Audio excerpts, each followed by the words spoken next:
guests please be seated? Yes. I can be seated too? Okay, I will, right here. Thank you. As Speaker of the House of Delegates and President of the Joint Assembly, it's my pleasure to present to you His Excellency, the Governor of the Commonwealth of Virginia, the Honorable Glenn Youngkin.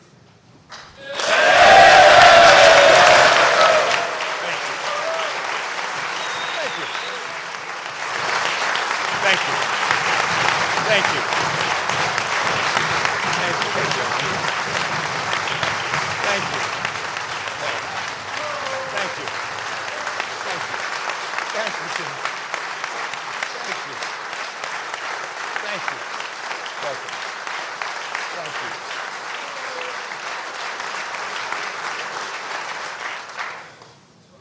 Well, good afternoon. Thank you.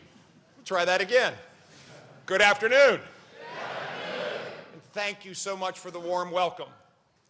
Mr. Speaker, Lieutenant Governor Earl Sears, Madam President, Attorney General Miyares, Chief Justice Goodwin, members of the General Assembly, members of the Cabinet, members of our Supreme Court, my fellow Virginians, I'm honored to be with you again in the storied halls of Mr. Jefferson's Capitol. The first version of Virginia's Constitution was written in 1776, in the first spring of the American Revolution. The second version of our state's chartering document, and every one since, requires, with great wisdom, I believe, the governor to communicate to the General Assembly the condition of the Commonwealth. Now, the challenges we face today are different from those our founders faced in 1776, but Virginia's spirit of grit, determination, innovation, faith, and hope remains the same. Today, it is my honor to be with all of you, to laud the progress we've made, but also to call upon all of us to focus on the work yet to be done. Fortunately, I'm not alone in this task or on this journey. I'm joined this afternoon by two of our four children, Grant and John, and I'm joined every day by the love of my life, who stands by me as a devoted partner in marriage, in parenting, and in service to this great Commonwealth, our First Lady, Suzanne Youngkin.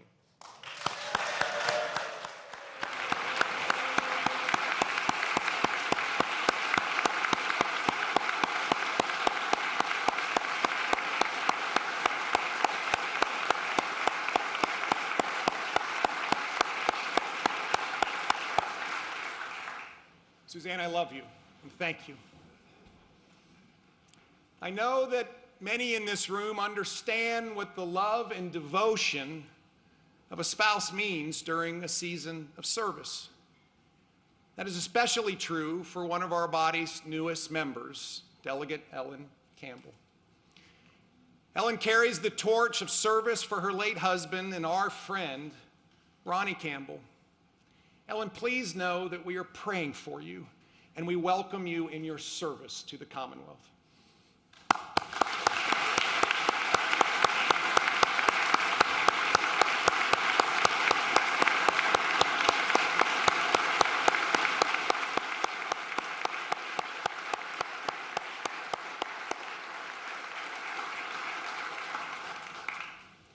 We also have other new members of this esteemed body here this afternoon. We welcome Delegate Holly Seabold. Holly, where are you? There she is.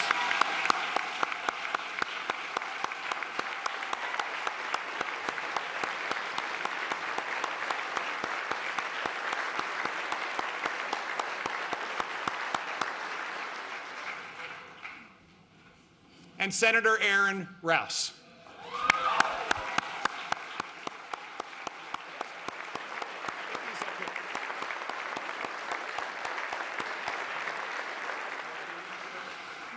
I want to thank all of you for your willingness to serve this great Commonwealth. Now, consistent with my constitutional responsibilities and my great honor and privilege of serving all Virginians, I'm here this afternoon to communicate that the state of our Commonwealth is substantially better than it was last year.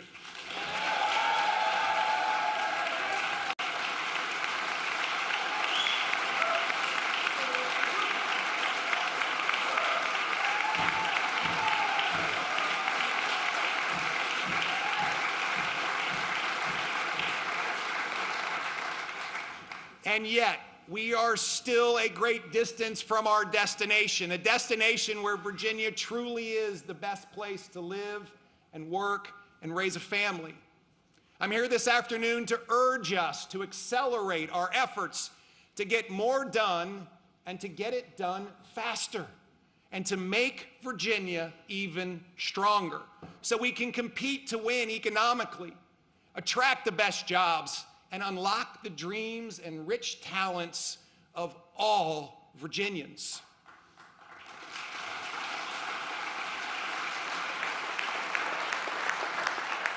I'm here today to remind us that the people sent me here and all of you to deliver on a vision to lower cost, empower parents, and restore excellence in schools, to jumpstart the economy, to make our communities safe again, to make government work for the people, and to clear a path to opportunity and prosperity.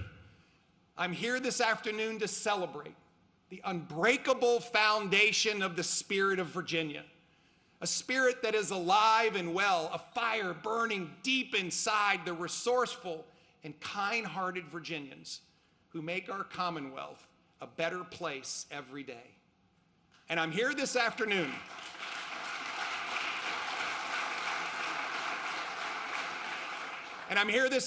to challenge us to build the people's confidence in their elected leaders, to demonstrate to our children the best of representative government, not just by what we accomplish, but even more so by how we conduct ourselves, and to bring us closer together as brothers, as sisters, as friends, and as neighbors. A year ago, I stood here as a newcomer, energized by the perspective of having spent a year listening every day to Virginians, and then able to echo their clarion call for change. Virginians spoke loudly that they were ready for a new day, a new path forward.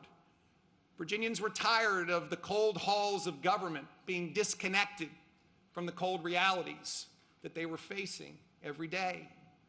They were tired of rising prices at the grocery store and the gas pump. They were tired of politics as usual. They wanted their elected leaders to deliver results, not a divided impasse. They wanted Virginia to soar, not stall. Today, I still carry with me the stories, concerns, and ideas from the millions of Virginians that we all serve. And once again, I'm here to carry not my message, but theirs. In the year we've worked together, we have made substantial progress. We're on the right path.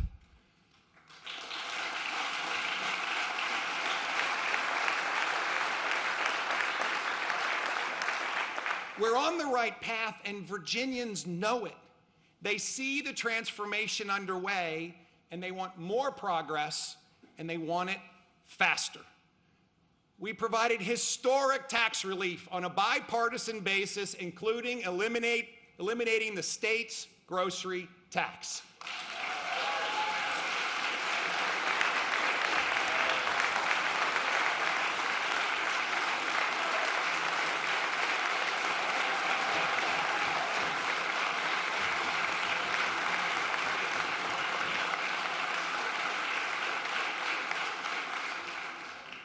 I was so pleased to see my Democratic friends join us recently in celebrating the end of this regressive tax, something Virginians came together around during the campaign. That's definitely a clear sign that there is bipartisan momentum for more tax relief this session.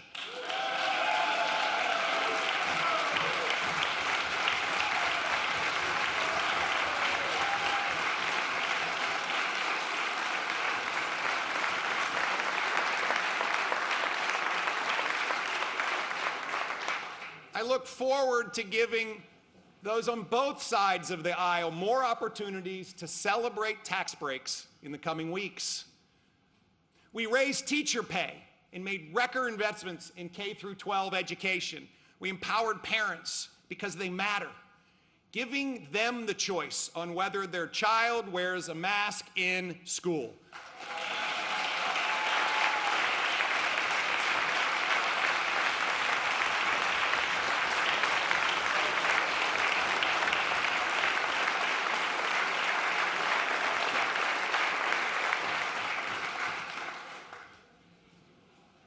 Again, on a bipartisan basis, we finally started being honest about the state of our education in the Commonwealth, that Virginia's children were falling further and further behind, and we took necessary steps to get our children back on track. We embraced, through the Virginia Literacy Act, again, on a bipartisan basis, the science of reading.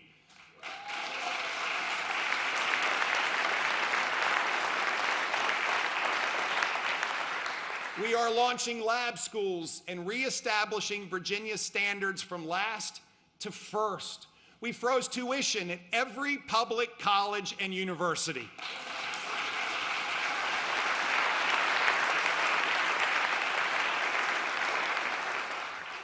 We backed the blue with historic investments in salaries, training, and equipment.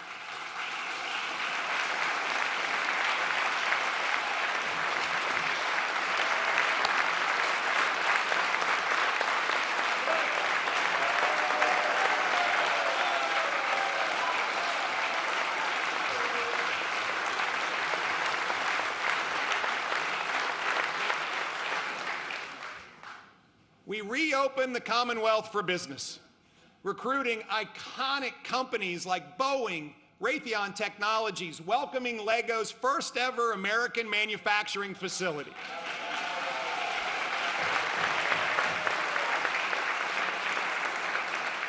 And we watched companies like Plenty and Rocket Lab and Drone Up launch next-gen ag tech, rockets, and drones right here in Virginia.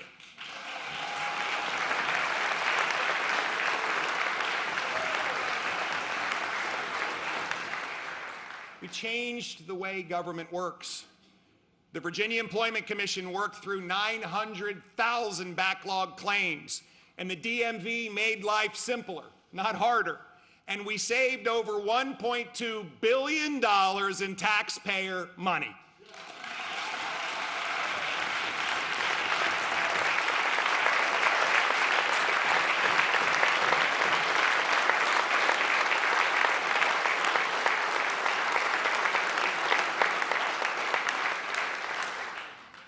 Through sheer force of will, we gave the children of our foster care system warm beds to sleep in instead of cold office floors.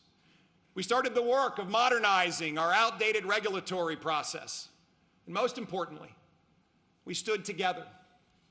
We stood together in times of trial and tribulation, devastating floods in Southwest Virginia, and terrible acts of violence in Bridgewater, in Charlottesville, in Chesapeake, and most recently in Newport News.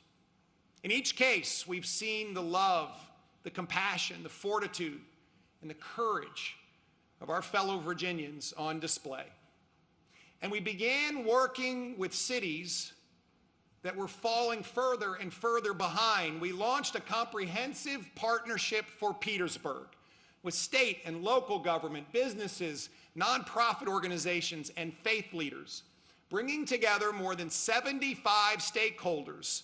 And we are implementing over 40 initiatives to address head-on the challenges in the Petersburg community by keeping their neighborhoods safe, fostering business and economic growth, improving access to health care, preparing Petersburg students for life, keeping people moving with enhanced transportation, and bringing together community and faith leaders. Our partnership for Petersburg is demonstrating what we can accomplish with comprehensive commitment and cooperation. You see, the goal is to transform Petersburg's future because Petersburg matters.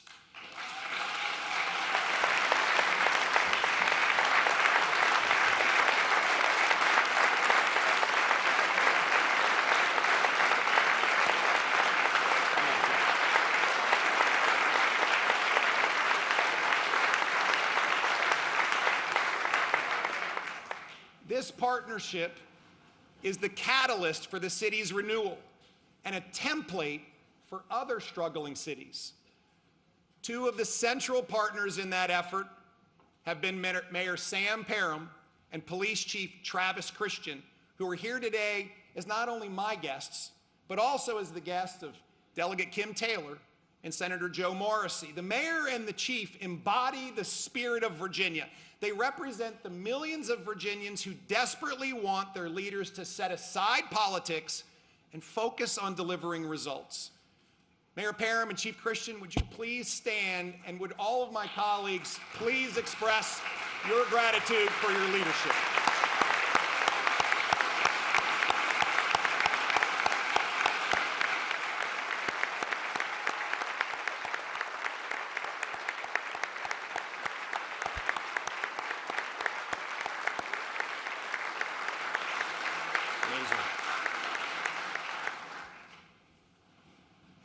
Yes, Virginia, we are on the right path. But this is no time to set the cruise control because we have a long way to go and a short time to get there. It's time to press the accelerator.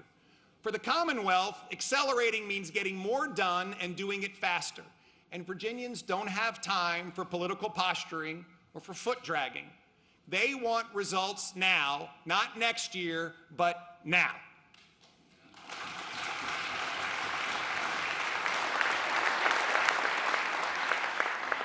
Throughout my career in business, and now as your governor, I've maintained a simple rule that I will apply here today. Don't sidestep problems, clearly understand them, identify solutions, and get going. As I've traveled the Commonwealth and listened closely to the stories of Virginians, we truly are on a path to a better future, but we're nowhere near done. Virginia's strengths are clear: an unrivaled location, extraordinary workforce, top-ranked higher education, a leading port, and our right-to-work status, just to name a few. There are some concerning signs, however, and we must pay attention. Today, we need to be clear about the challenges that we face. At the heart of our economic challenge is growth. A growing economy, growing jobs, growing population, and a growing workforce drive revenue, drive opportunity, and drive our quality of life. And with the silent thief of inflation let loose by President Biden, inflation that's stealing Virginians' hard-earned money, growth is more important than ever. This endeavor is different because our success is not gained in isolation. We faced relentless competition from the surrounding states. We have to compete to win. Despite the progress that we have made over the past year, our path forward is directed by an undeniable set of disturbing facts. Since the start of the pandemic, Virginia has been in the bottom 10 for net out-migration in the country. The states we compete against for jobs and investment and opportunity are on the opposite end of that spectrum. North Carolina, South Carolina, Tennessee, Georgia, Florida, Texas are all in the top 10 for net in-migration. These states have grown by more than 1.7 million people, while Virginia has lost over 32,000. Make no mistake, this trend started before the pandemic, Virginia has seen net out-migration for 9 straight years.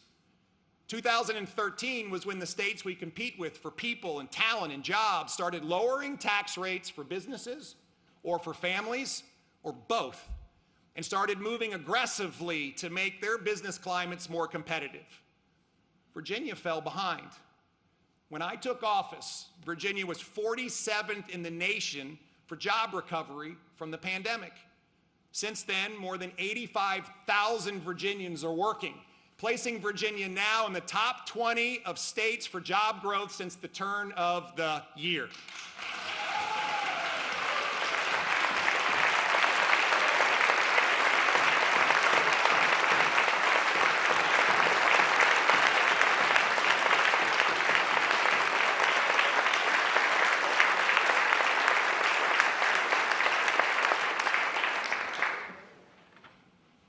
But we still have 125,000 fewer Virginians working today than before the pandemic. In those states that we compete most directly with, North Carolina, South Carolina, Tennessee, Georgia, Florida, and Texas, have not only recovered all of their jobs lost during the pandemic, but they've actually added a collective 1.3 million new jobs. That data tells an undeniable story. Virginians are moving to states with lower taxes and a lower cost of living, and as those Virginians pack up and move away, so go the jobs, so go their investments, and so go the tax revenue they drive. Across the United States in the last fiscal year alone, economic development projects were announced representing over 600,000 jobs and nearly $400 billion in capital investment. What was Virginia's share of those projects? Just 3.4%. And all of our competitor states did better than Virginia, some more than double.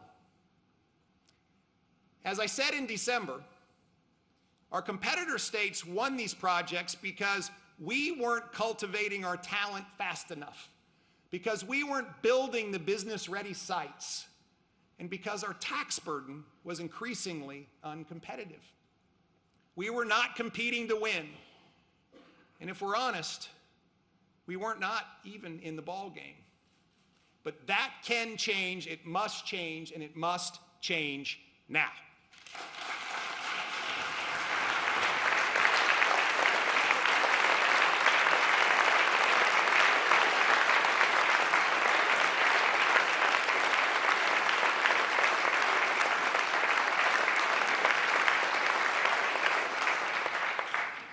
I know there is bipartisan support in this chamber when it comes to harnessing our talent. I know there is bipartisan support in this chamber when it comes to building shovel-ready sites. But for the Commonwealth to become truly competitive with our neighboring states, we are going to have to systematically move to lower taxes.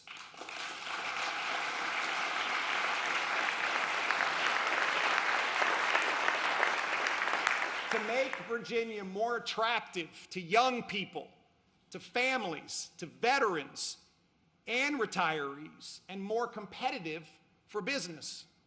The budget amendments I have put forward call for immediate tax cuts for businesses and individuals, key visible commitments, and a modern-day shot heard round the world that says Virginia is here to compete and Virginia is here to win.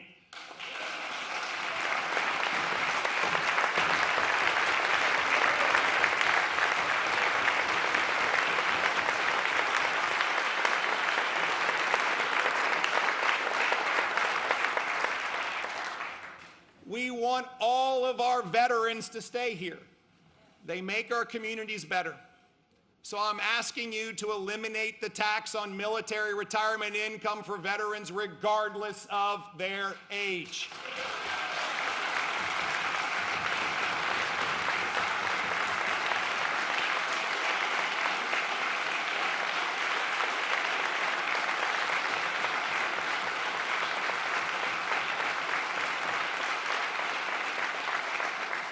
I'm also asking you to finish the work we started last year increase again the standard deduction by another 20%, a change that helps all Virginians.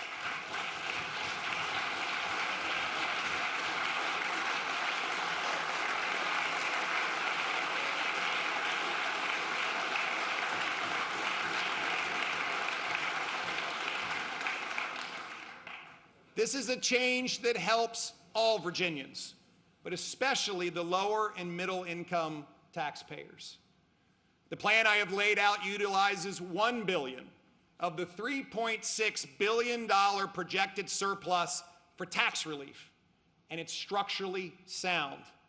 It is consistent with the Commonwealth's long-standing commitment to conservative budgeting. Government's tax receipts have grown astronomically in recent years, 50% in the last 4 years alone. Even with the impending recession, we will continue to grow. The writing on the wall couldn't be more simple. The people of Virginia are overtaxed, not government's money, but their money, and they are voting with their feet and their wallets.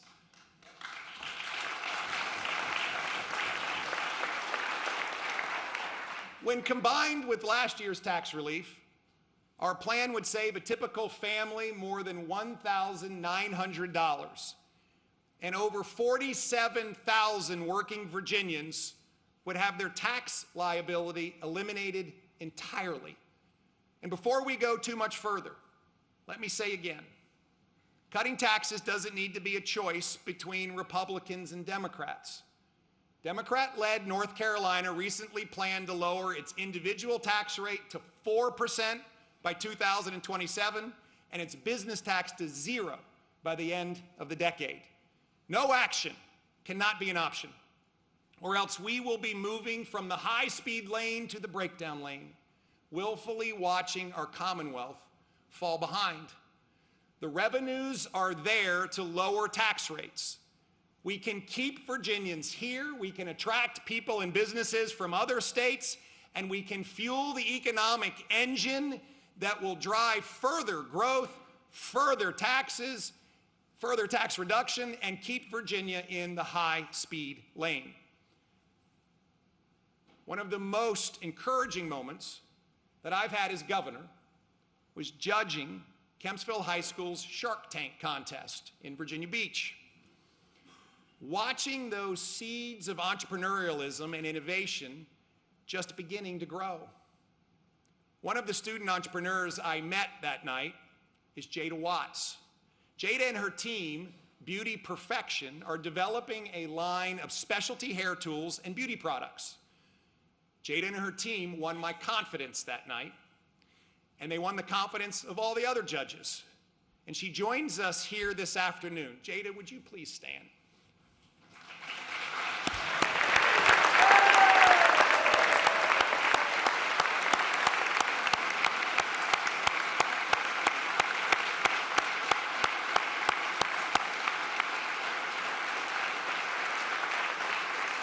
Thank you for being here.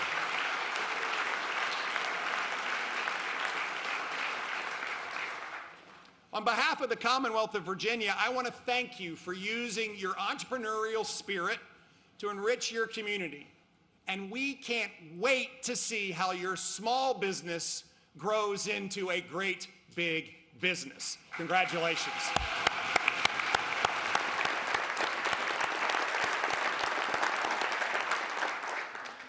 Jada's story is an inspiring one. Our collective goal must be for our schools to equip all of Virginia's students, every Jada in the Commonwealth, with the skills and knowledge to thrive, so they can dream big and then confidently pursue those dreams. When it comes to what's truly at the heart of our Commonwealth's future, our children, we know that we have real work to do. This past year's NAEP results painted a clear and unmistakable picture of learning loss across the Commonwealth. Virginia's children suffered the largest decline of any state in the country for fourth grade literacy and tied for the largest decline in fourth grade math. Every parent in Virginia is now acutely aware that years ago, the educational standards were systematically lowered. And sadly, those lowered expectations were met. Virginia's children bear the brunt of those misguided decisions. It's absolutely unacceptable by any standard and from any perspective. We must teach our kids to read. I'm asking you to extend the reading specialist under the Virginia Literacy Act to the 5th grade. We must teach our kids to do math. I'm asking you to provide specialists for those poorest performing schools. We must teach our children all of our history, the good and the bad.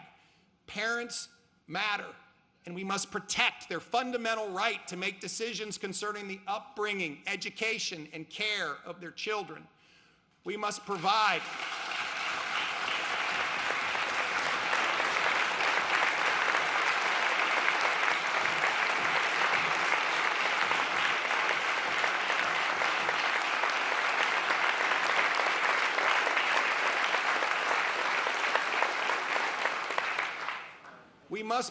choice within the public school system by accelerating our bipartisan efforts to build lab schools.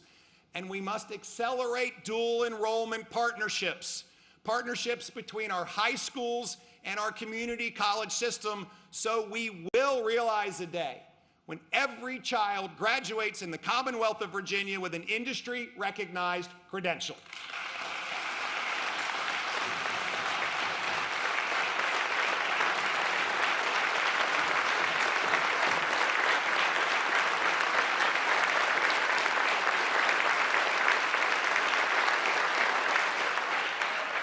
These are critical steps that we must take because, in the words of a famous Virginian, George Washington, the best means of forming a virtuous and happy people will be found in the right education of our youth.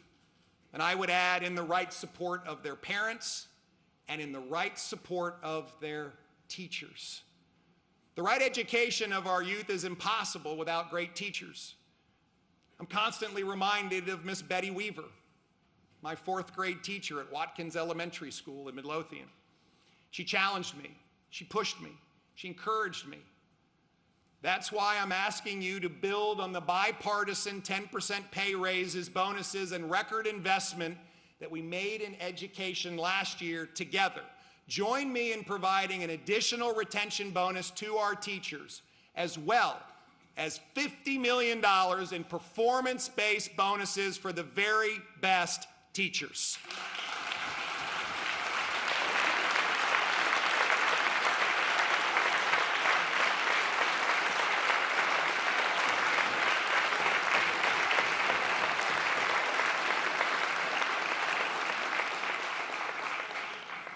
Our teachers are so important, and the best teachers should be rewarded for their performance.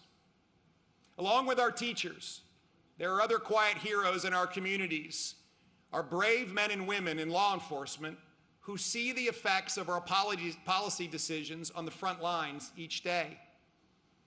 Because of soft on crime policies from previous administrations, the record murder rate of 2020 persists across the Commonwealth. Virtually every law enforcement agency has 20% or greater staffing vacancies, and the heartbreaking news flow continues every day. The extensive work of our Violent Crime Task Force, working with city leaders in some of our toughest cities, heard clearly. We need more police on the street, more prosecutors to put criminals behind bars, tougher penalties for those who commit crimes with guns, and more support for witnesses and community prevention.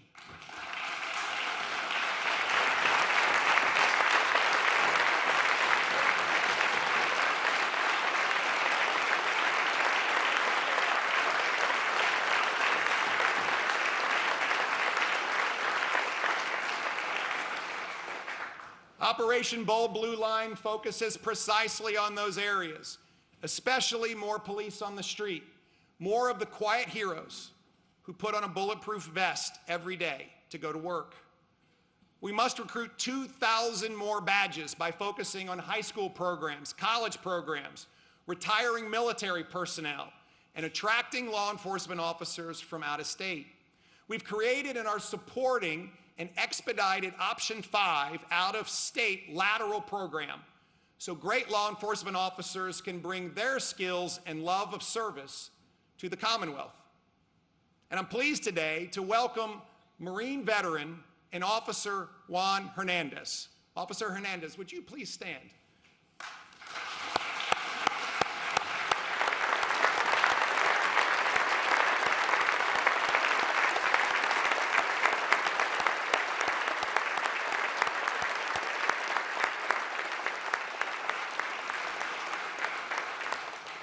Officer Hernandez recently joined the Winchester Police Department from California. He took advantage of the Option 5 Training Academy, leaving California with his wife Vanessa and 2 children, Joseph and Melina. Thank you for choosing to make the Commonwealth your home, and thank you for bringing your service heart to all Virginians.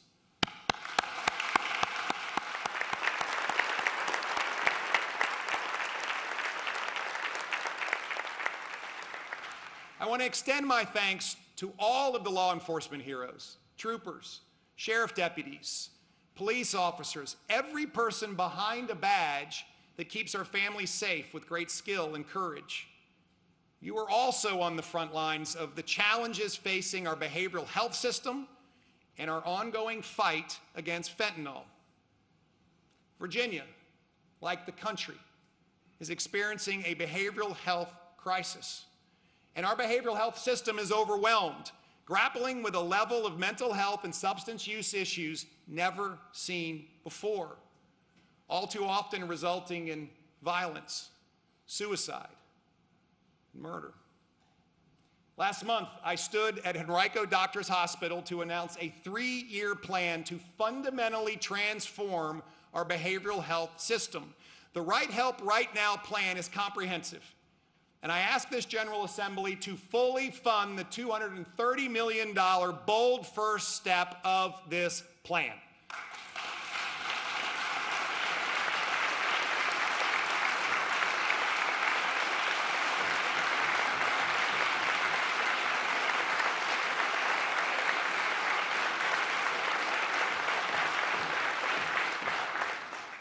This funding rapidly accelerates the transformation towards a strong and stable behavioral health safety net. It's part of a bold approach that will substantially expand system capacity, same-day care, relieving the burden on law enforcement, greater pre-crisis service capacity in schools, a focus on substance use disorder, a stronger behavioral health workforce, and service innovations. The plan includes $20 million to fully fund the necessary number of mobile crisis units across the Commonwealth so we can ensure that every Virginian gets the right help when they need it. We're also asking for $58 million to increase the number of crisis receiving centers. This includes fully funding the number of necessary centers in Southwest Virginia and Hampton Roads, regions that have been too often left behind. And $20 million to contract with hospitals to increase psychiatric emergency services. And of course, to support this expanded capacity, we need to make our behavioral health workforce a priority. We are investing in ways that we can recruit, train, license, and retain behavioral health professionals like psychiatrists, psychiatric nurse practitioners, and the valued care and support professionals who work alongside them every day. On top of this, a key part of the Right Help Right Now plan is ensuring targeted support for Virginia's suffering with a substance use disorder. The painful truth is each of us in this room has a personal story or a moment in our lives where we are faced with a behavioral health challenge or crisis with a family member, a loved one, friend, a neighbor. And that's certainly true for Suzanne and me. Suzanne and I have been blessed in many ways, and blessed with many friends. 2 of them are with us today, Tom and Delane Mazik. The Mazicks are a beautiful family, 3 strong boys 3 strong, capable boys raised by loving parents. In September 2020, Tom and Delaine's doorbell rang. 3 Fairfax County police officers were there to share unthinkable news. Their son, Grayson, was dead. Grayson was in his senior year of college, battling pneumonia from his dorm room. He took a pill to help him go to sleep. Grayson never woke up. The toxicology report was tragic: fentanyl poisoning. Since Grayson's death, his parents have dedicated their life to spreading hope. HOPE, an acronym of action to encourage families and communities to have conversations, observe their children, prosecute dealers, and end the stigma around opioid abuse. I pray no one in this room ever feels the pain and grief that I've seen the Mazik family endure. But too many experience the same pain every day. Tom and Delaine represent so many parents who have suffered powerful grief of losing a child. To all of my colleagues here, I'd ask you to please stand and show your support for the Mazik's incredible commitment to hope.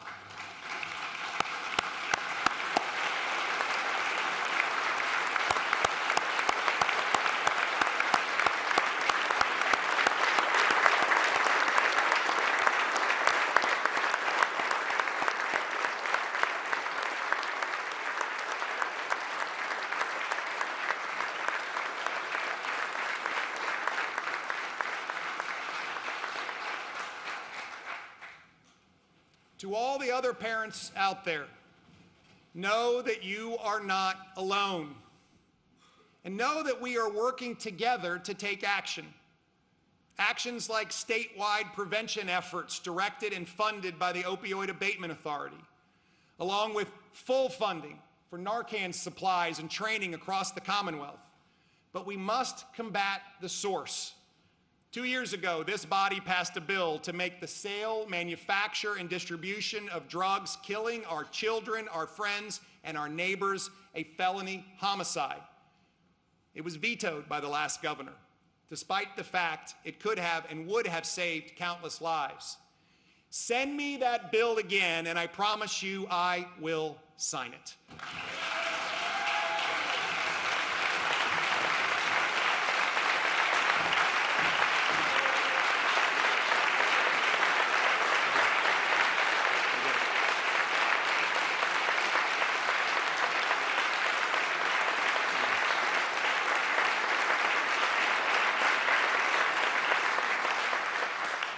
Another group of Virginia's quiet heroes, our nurses, are well aware of the substance abuse crisis. And everyone should be well aware of the fact that we have a serious shortage of nurses. Virginia hospitals have identified a shortage of more than 4,000 nurses at their facilities, and vacancy rates are estimated as high as 40% across healthcare. We must accelerate the education and licensing of thousands of nurses. The budget I introduced in December includes $35 million for the Earn to Learn Accelerator, a program designed to get more nurses from the classroom to the front line faster. Caitlin Neeson is a nurse from Stafford County, and she's here with us in the gallery this afternoon. Caitlin, would you please stand?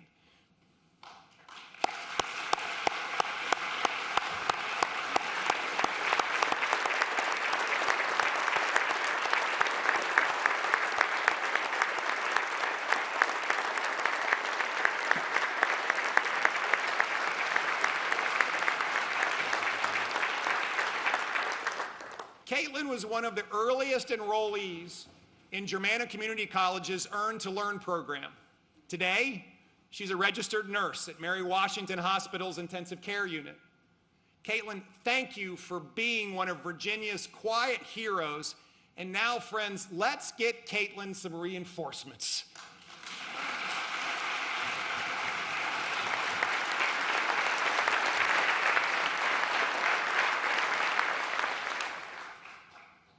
As we embark on the next 46 days, when it comes to unborn children, we can come together. We can choose life and choose to support mothers, fathers, and families in difficult decisions. This session, I have asked the General Assembly to come together to protect life at 15 weeks, the point when a baby can feel pain. It is clear, Virginians want fewer abortions, not more.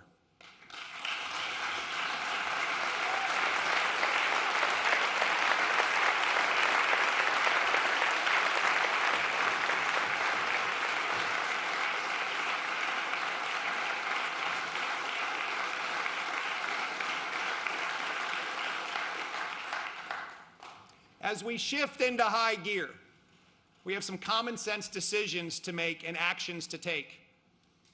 Common sense is something that's all too lacking in government and politics these days. Too often, we're bogged down by the mental gymnastics of partisanship, the heavy weight of hands that do too much finger pointing, and a media culture that stokes controversy instead of collaboration. But in a Commonwealth that was founded for the people, by the people, we must change course. With courage and conviction, we can and we will restore common sense to governing. In choosing common sense, we can start with Virginia's energy policy. Energy is vital. It's a vital commodity that we use to keep a newborn baby warm in the NICU, senior citizens cool in hot summer days, and the lights on during the dinner rush at the family diner down the street. It should not and will not be subject to politics as usual. So our path forward will embrace the and reject the or of energy politics. With our all-American, all-of-the-above approach, Virginians will get affordable and reliable and increasingly clean energy without being tied to unattainable long-term requirements. That's why I'm committed to working in partnership with each and any of you on legislation to end the rapidly rising electricity rates that are hurting families and making businesses less competitive.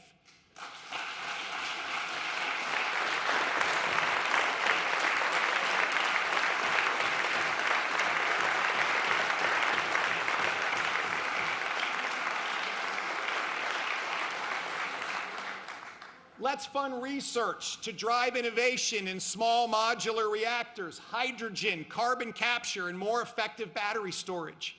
Let's set realistic carbon reduction goals every 5 years, as opposed to etching in stone 30-year plans based more on hope than reality. Friends, that's common sense.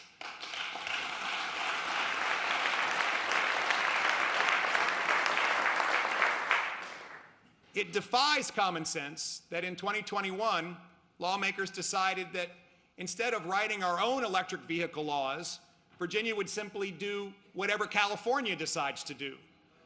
Because lawmakers outsourced their responsibilities and surrendered our values to California, Virginia faces a mandate starting in 2024 that limits and eventually bans the buying of gas-powered cars and trucks. Unless we act, Virginia is hostage to the extreme policies of California. Common sense says that the law of Virginia should be written by elected leaders here in Virginia.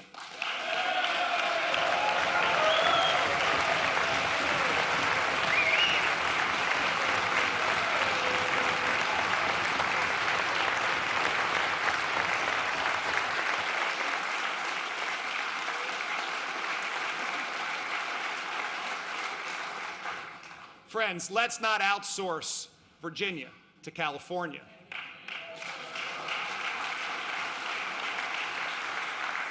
It should also be common sense to set realistic goals when it comes to preserving and cleaning up the Chesapeake Bay. As I reaffirmed our administration's commitment to working with you to leave the natural wonders of Virginia in a better place than we found them, I shared with the money committees in August that we inherited a Virginia woefully behind on its 2025 Chesapeake Bay goals. Now we're taking a new direction. The budget I've asked you to adopt includes $200 million for the Resilient Virginia Revolving Loan Fund, $237 million for nutrient removal projects, and another $100 million for Richmond's failing combined sewer overflow system. We don't need a carbon tax to do what's right for the Chesapeake Bay.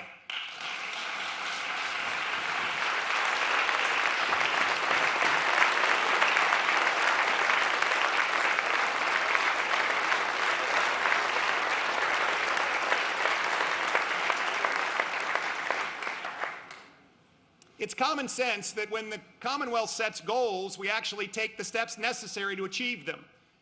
We've proven this by making investments in roads, rail, and broadband to help Virginians stay connected. We can also choose common sense when it comes to social media and the ever growing threat from the Chinese Communist Party and the threat that it poses to our national security, our privacy, and our way of life in Virginia. We know that our children use technology at an unthinkable breakneck pace, but the data of our teenagers should not be used and manipulated by big tech companies.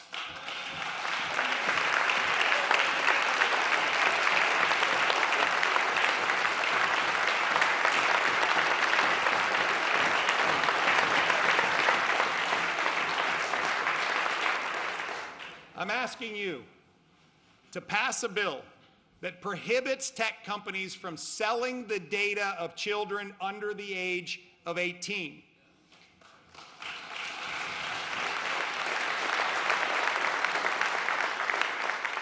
Last month, I signed an executive order banning TikTok and WeChat on state-owned devices.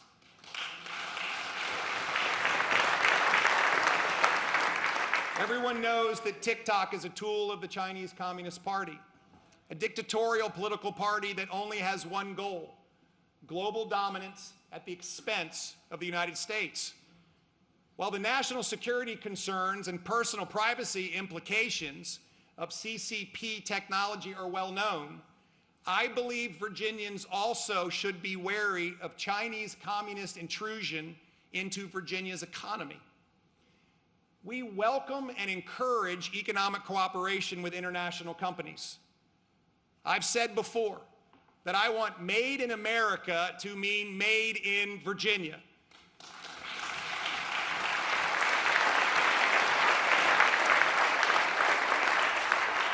But let me be clear. Made in Virginia cannot be a front for the Chinese Communist Party.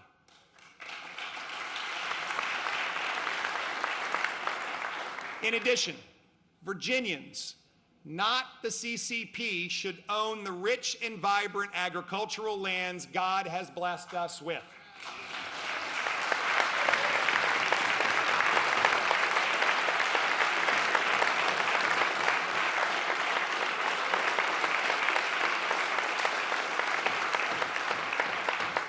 That is why I'm asking this General Assembly to send me a bill to prohibit dangerous foreign entities tied to the CCP from purchasing Virginia's farmland.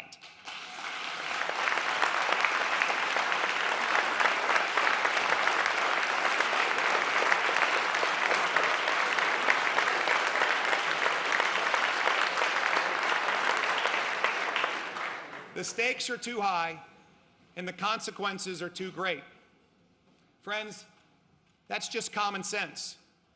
And I hope throughout our time here that as we reach moments of impasse, whether it's on who should own Virginia's farmland or how to protect the privacy of our children online or whether Virginia law should be written in Virginia or California, we will find the courage and the confidence to choose common sense.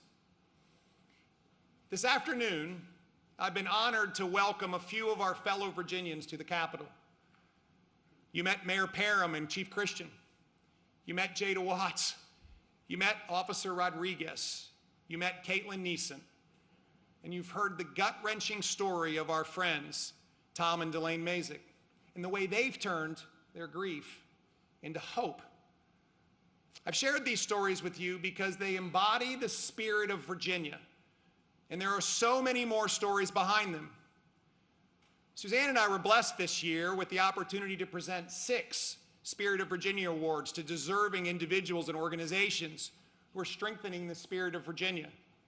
These awards recognize the unique qualities and standout achievements of incredible men and women, organizations doing great things across the Commonwealth, like our friends, Major General Bob Dees and Brigadier General Jeff Horn at the National Center for Healthy Veterans in Alta Vista at Valor Farm.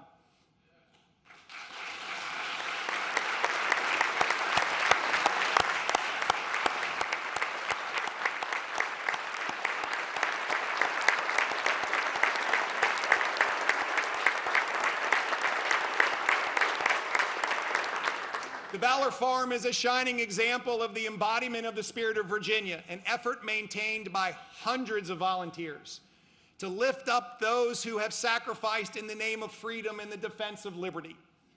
Thank you. And to all of Virginia's veterans and to those currently serving at home and abroad, I want to say thank you. Thank you for answering the call to service, sacrifice, and to protect. Few embody the spirit of Virginia more than our servicemen and women.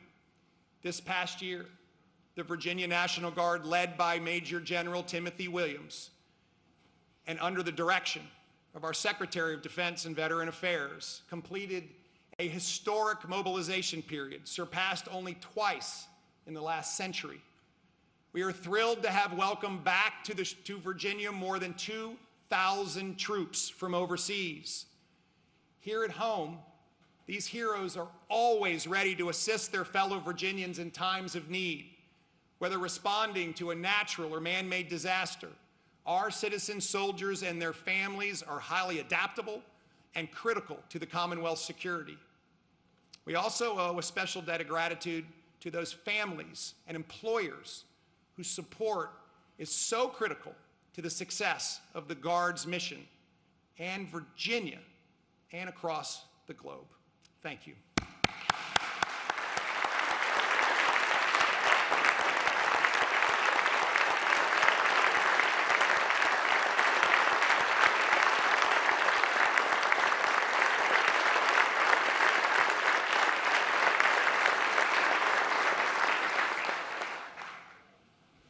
To shine a light on more incredible Virginians, the First Lady has also had the chance to feature women from across the Commonwealth in her sisterhood spotlights.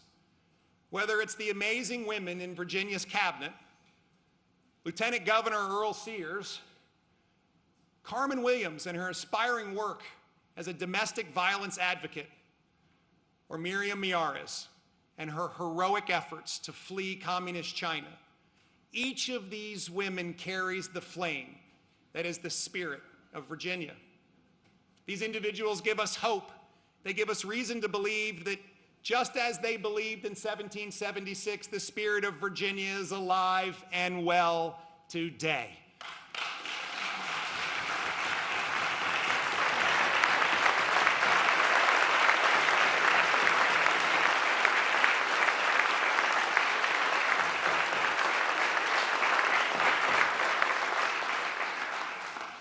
And I hope that spirit is what motivates us to take on the challenges ahead of us. It's what Virginians deserve. There are a few who simply and inexplicably will put more value on political stalemate than unified achievement. Well, today I stand before you to say that Virginians expect more from us. Because while the people expect us to debate and argue over what divides us, Virginians demand that we come together on what unites us. In his letter to the Thessalonians, the Apostle Paul guides us in what exactly this can look like. Paul says we should admonish the idle, encourage the faint-hearted, help the weak, be patient with them all, see that no one repays anyone evil for evil, but always seek to do good to one another and to everyone. Now is no time for idleness, no time for faint-heartedness. It's time to seek to do good. Friends, Virginia is the birthplace of America, the most exceptional nation the world has ever known. And while we have not always lived up to those ideals, through the faith and determination that has been seared in our hearts by a loving and almighty Creator, we have always strived to do better. So I'm here to ask each of you, as partners with me, to summon the courage and the confidence to set aside acrimony and partisanship and to do better, to press forward, always seeking to do good to one another and everyone, to collaborate for a stronger, better Virginia, a Virginia where children get the world-class education they deserve, a Virginia where the next generation can live out their dreams, building ships and submarines in Newport News, becoming an engineer at Lego, launching rockets into space at Wallops Island, a Virginia where citizens in crisis can get the right help right now, a Virginia with safe streets and neighborhoods where our law enforcement heroes are lifted up, celebrated, and thanked, a Virginia where energy is reliable, affordable, and increasingly clean, where citizens of the Commonwealth govern and make decisions for themselves, a Virginia with a vibrant, growing population because our foot is on the economic accelerator, a Virginia where we are winning.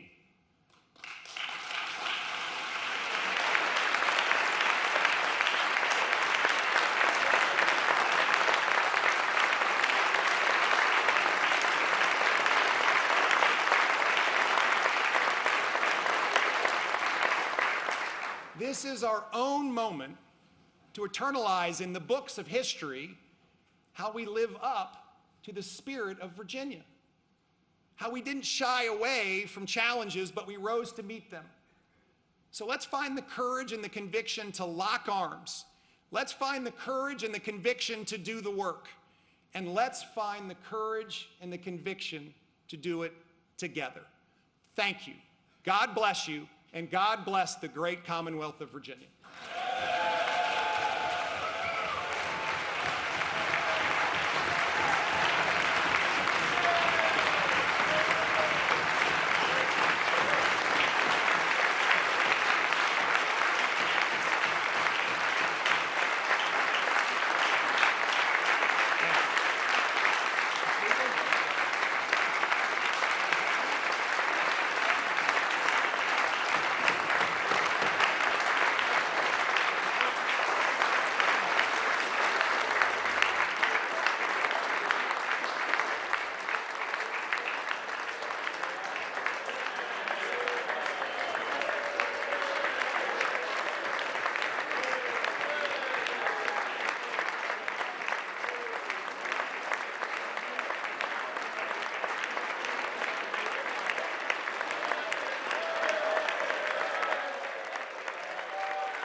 You are watching the conclusion of the 2023 State of the Commonwealth Address.